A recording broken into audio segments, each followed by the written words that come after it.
the Prime Minister. But, Mr. Speaker, I know the whole House will want to join me in recording that after 10 tumultuous years, this is your last Prime Minister's questions. And as befits a distinguished former Wimbledon competitor, you have sat up there in your high chair, and not just as an umpire, ruthlessly adjudicating on the finer points of parliamentary procedure with your trademark Tony Montana scowl, Mr. Speaker.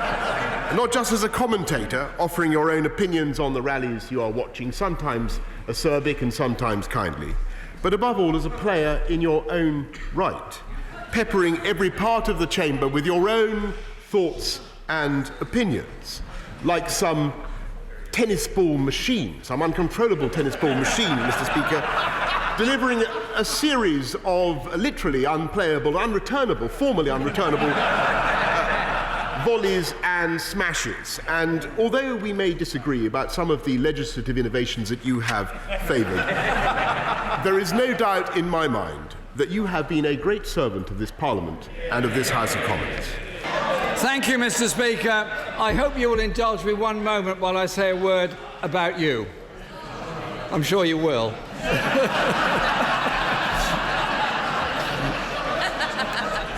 I want to thank you, Mr. Speaker, for the way that you've used your speakership in the decade-long tenure you've had. You've done so much to reform this House of Commons, and our democracy is the stronger for the way that you've done it. You have served for 10 years, you've given real power to backbenchers, vastly expanded the use of urgent questions, which has been overwhelmingly popular with all government ministers, and opened up the number of emergency debates, which is even more popular with even more government ministers. And in the traditions of the great Speaker Lensman and others, you've stood up for Parliament when it has to be stood up for, and I think we thank you for that. Because you've also carried that message internationally as well in the role of parliamentary democracy and parliaments holding governments to account. And as we hope to form a government in the future, we hope to be held to account by Parliament as well.